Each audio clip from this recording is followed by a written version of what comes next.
दोस्तों, आज की कहानी एक ऐसी शरीफ लड़की की है जो अभी अभी जवान हुई थी और वो एक दिन वो कंप्यूटर चला रही थी। तो तभी वो मियाँ की वीडियो देखने लगती है, जिसके चलते वो अपनी गुफा से छेड़छाड़ करने लगती है। तभी से उसे उंगली करने की लत लग जाती है। तो देखते हैं आगे ये लड़की क्या क्या कांड करेगी। लेकिन उससे पहले अगर आप पहली बार हमारी वीडियो देख रहे हैं तो अभी वीडियो को एक लाइक और चैनल को सब्सक्राइब कर देना। तो मूवी की शुरुआत होती है एक स्कूल से, जहां हमें विना दिखाई देती है। यही उसका पढ़ाई करने का प्लेस है। इस स्कूल के रूल्स काफी स्ट्रिक्ट थे। जैसे अगर कोई लड़की शॉर्ट स्कर्ट पहन कर आती तो उसे तुरंत पनिशमेंट मिलती थी। इसके बाद सीन शिफ्ट होता है क्लासरूम में, जहां फादर मर्फी बच्चों को सेक्सुअलिटी वाला चैप्टर पढ़ा रहे होते हैं। फादर बड़ी अच्छे तरीके से सभी स्टूडेंट्स को समझाते हैं कि किसी भी लड़के और लड़की को तभी धमाके करने चाहिए जब उनकी शादी हो चुकी हो। अगर शादी से पहले कोई एक दूसरे की गुफा खोदता है तो भगवान की नजरों में ये एक पाप माना जाता है। तभी क्लास में एक लड़का सवाल करता है कि अगर गुफा में धमाके नहीं कर सकते तो क्या हाथ से हिलाना भी गलत माना जाएगा। इस पर फादर उसे समझाते हैं कि सिर्फ हाथ का इस्तेमाल करने से तो बच्चे पैदा नहीं हो सकते, इसीलिए ये भी एक पाप है और गॉड हर जगह मौजूद है, इसलिए ऐसा कुछ भी नहीं करना चाहिए। क्लास खत्म होने के बाद विना अपनी दोस्त लोरा से मिलती है। लोरा विना से कहती है कि वो इस स्कूल के रूल्स से बहुत परेशान हो चुकी है, क्योंकि यहाँ तो धमाके करने को भी गुनाह मान लिया जाता है। फिर वो क्यूरियोसिटी से पूछती है कि क्या मास्टरबेशन करना भी पाप है। इस पर विना साफ कह देती है कि इसमें कोई गुनाह नहीं है, ये तो हर इंसान अपनी खुशी के लिए करता है। इसके बाद विना घर लौटती है। घर पर वो अकेली होती है, इसलिए कंप्यूटर पर बैठकर किसी से चैट करने लगती है। चैट अभी शुरू ही हुई थी कि तभी विना को अचानक एक अनजान आदमी का मैसेज आता है। उस आदमी ने गंदी हरकत करते हुए अपनी तस्वीर भेजी थी। फोटो देखकर विना को पहले बहुत शर्म आती है, लेकिन थोड़ी देर बाद उसके अंदर जिज्ञासा पैदा होती है और वो बार बार उसी तस्वीर को देखने लगती है। इसके बाद वो आदमी विना से उसकी उम्र और जगह पूछता है। विना भी उसे अपने बारे में सब कुछ बता देती है। फिर वो उसकी तस्वीर मांगता है तो विना चालाकी से अपनी सबसे अच्छी दोस्त की फोटो भेज देती है। तस्वीर देखकर आदमी कहता है, तुम तो बहुत सुंदर हो। ये सुनने के बाद दोनों की बातें धीरे धीरे अश्लील मोड़ लेने लगती हैं। इन सब बातों से अब विना की गुफा में भूकंप आने लगा था। वो धीरे धीरे अपनी स्कर्ट में हाथ डालकर मजे करने लगती है, लेकिन तभी उसे एहसास होता है कि शायद उसके मम्मी पापा घर आ गए हैं। घबराहट में विना फटाफट अपना कंप्यूटर बंद कर देती है। अगले दिन विना अपनी सहेली लोरा के साथ बातें कर रही होती है। तभी उनके पास गांव की लड़की बेथ आ जाती है। बेथ विना से कहती है, लगता है विना आजकल तुम बहुत अलग तरह की हरकतें कर रही हो। लेकिन विना उसकी बात समझ नहीं पाती। तभी लोरा बेथ से पूछती है कि वह उसकी पार्टी में क्यों नहीं आई। इस पर बेथ बताती है कि वह स्कूल की तरफ से एक ट्रिप पर गई थी और उस ट्रिप के बाद उसकी जिंदगी पूरी तरह बदल गई है। लेकिन लोरा और विना को बेथ की बातें समझ नहीं आती। बेथ के वहां से जाने के बाद विना अजीब अंदाज में चॉकलेट खाने लगती है। उसे इस तरह चॉकलेट खाते देख बगल में बैठे लड़के हंसने लगते हैं। ये देख विना वहां से उठकर चली जाती है। तभी स्कूल की एक टीचर उसके पास आती है और कहती है, तुम अपनी गुफा के साथ इस तरह की गंदी हरकतें नहीं कर सकती, ये तो भगवान की देन है। यह सुनकर विना समझ जाती है कि उसकी बातें पूरे स्कूल में फैल चुकी हैं, कि वो अपने खेत को खुद गीला करती है। शर्मिंदगी में डूबी विना अपने गुनाहों की माफी मांगने के लिए फादर मफरी के पास जाती है और उन्हें अपनी गुफा में उंगली करने वाली आदत के बारे में बता देती है। तब फादर विना को समझाते हैं कि शादी से पहले ऐसे काम करना गलत है और उसने गलती की है, इसलिए उसे चर्च जाकर प्रार्थना करनी होगी। विना उनकी बात मान लेती है और चर्च में जाकर अपने गुनाहों की माफी मांगती है। वहां बैठकर वह सोचती है कि उसका मन बार बार बेकार की हरकतों की तरफ जा रहा है, इसलिए उसने तय किया कि स्कूल की ट्रिप पर जाकर अपना दिमाग शांत करेगी और भगवान के बारे में और ज्यादा जानेगी। विना ऐसा ही करती है और ट्रिप पर निकल पड़ती है। इस ट्रिप में लोरा भी जाती है, लेकिन उसका मकसद अलग होता है। लोरा भगवान को जानने नहीं बल्कि स्कूल के ही एक लड़के को पटाने के लिए ट्रिप पर शामिल होती है। थोड़ी देर बाद सब बच्चे उस जगह पहुंच जाते हैं जहां उनका कैंप लगाया गया था। कैंप से कुछ बच्चे बाहर निकलते हैं।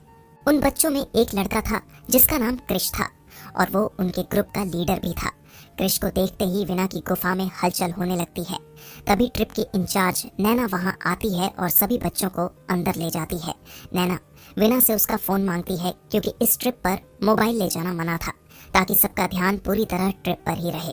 लेकिन वीना झूठ बोल देती है कि उसके पास फोन नहीं है और वो अपना मोबाइल छिपा लेती है।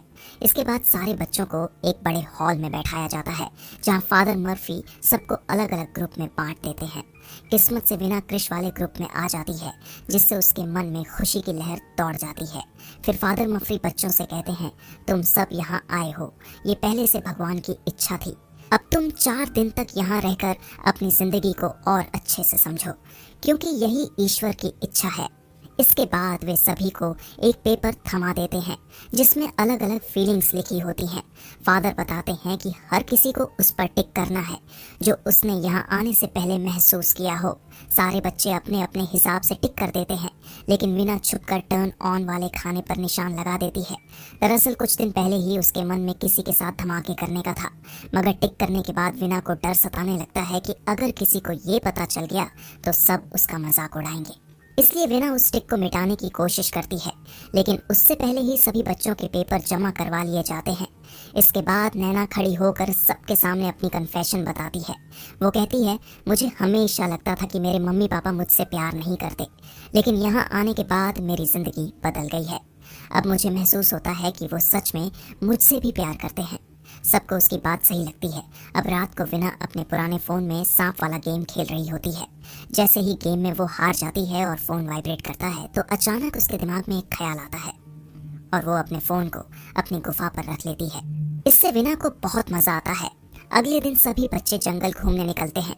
वहीं पर वीना जानबूझकर खुद को हल्की सी चोट पहुंचा लेती है, ताकि उनके ग्रुप का लीडर क्रिश उसके पास आ जाए। और सच में वैसा ही होता है। चोट लगने की वजह से वीना ठीक से चल नहीं पाती, तो क्रिश उसे अपनी गोद में उठाकर उसके केबिन तक छोड़ आता है। थोड़ी देर बाद नैना वहां पहुंचती है और वीना से उसकी चोट के बारे में पूछती है। फिर मुस्कुराते हुए कहती है, चलो जल्दी बाहर, हमें ग्रुप फोटो खिंचवानी है। लेकिन तभी अचानक वीना का फोन जोर से वाइब्रेट होने लगता है। फोन के वाइब्रेट होने से नैना को सब समझ आ जाता है। वह गुस्से में वीना से कहती है, मैंने पहले ही दिन तुमसे मोबाइल मांगा था, लेकिन तुमने मुझसे झूठ बोला।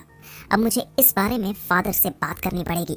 इसके बाद सब बच्चे बाहर आकर ग्रुप फोटो खिंचवाते हैं। फोटो खत्म होते ही फादर मफरी वीना को डांटते हैं, तुमने एक बार फिर हमारे नियम तोड़े हैं, इसलिए सजा के तौर पर तुम्हें पूरा केबिन साफ करना होगा। मजबूरी में वीना सफाई करने लगती है।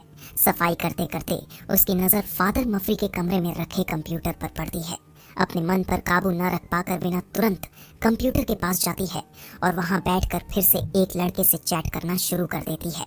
वीना उस लड़के से गुफा की बातें करने लगती है, लेकिन तभी उसे एहसास होता है कि जैसे कोई आ रहा हो। घबराकर वो जल्दी से कंप्यूटर बंद कर देती है और वहां से निकल जाती है, लेकिन गलती से शटडाउन करना भूल जाती है। अगले दिन सब बच्चे एक जगह बैठे होते हैं, क्योंकि अब उन्हें कैंप में 3 दिन हो चुके थे।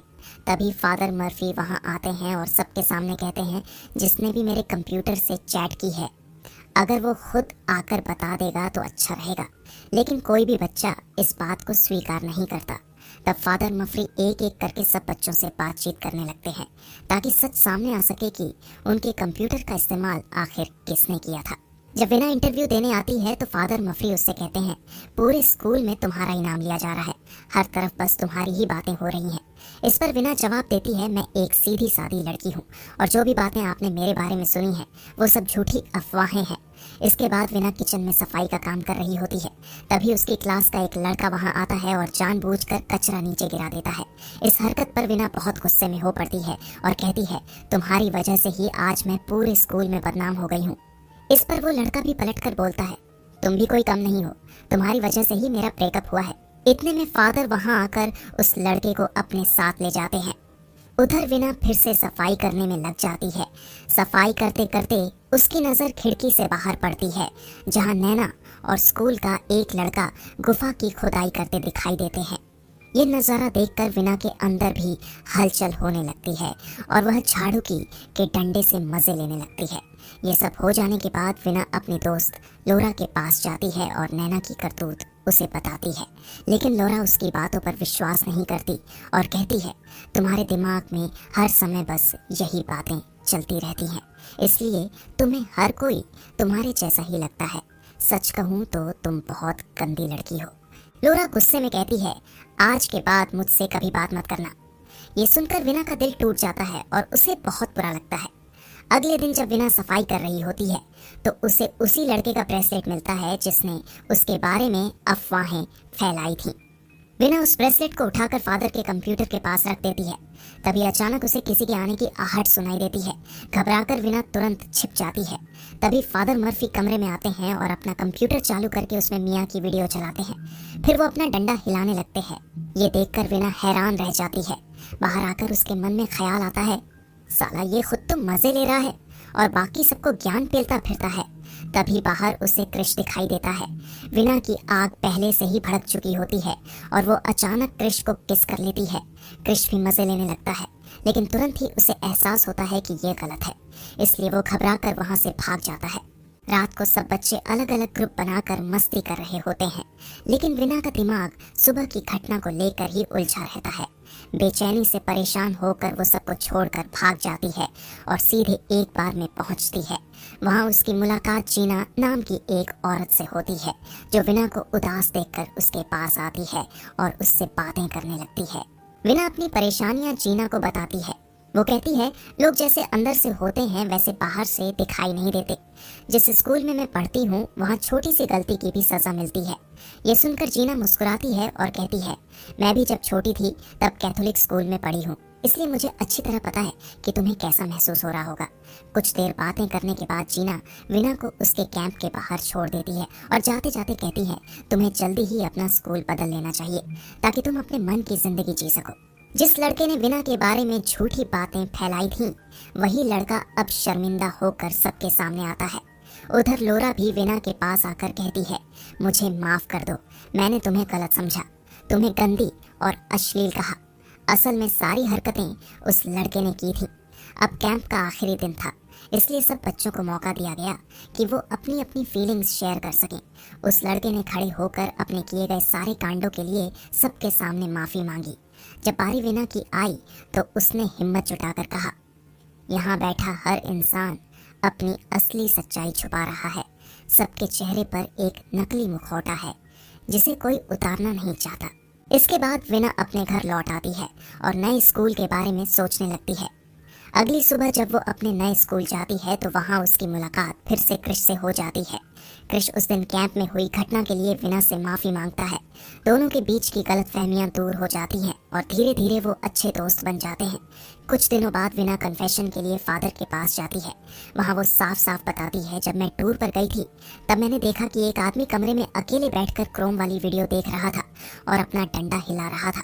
अब इस बात से साफ हो जाता है कि वो इंसान दरअसल फादर मर्फी ही थे। लेकिन जब विना कन्फेशन में ये बताती है तो फादर मर्फी सब कुछ मानने से साफ इनकार कर देते हैं। उल्टा वो विना से कहते हैं, किसी को ऐसी हरकत करते हुए देखना भी पाप है, तुम्हें गॉड से माफी मांगनी चाहिए, जाओ और चर्च में प्रे करो। लेकिन विना को उनके जवाब पर यकीन नहीं होता। घर लौटकर वो अपने कंप्यूटर पर जॉनी सर की वीडियो देखती है और अपनी गुफा सहलाने लगती है। और इसी के साथ इस मूवी का यहीं पर एंड हो जाता है। तो अगर आपको इस वीडियो में मजा आया है तो अभी वीडियो को लाइक करके चैनल को जरूर सब्सक्राइब कर देना, ताकि आप आगे भी इस तरह की नई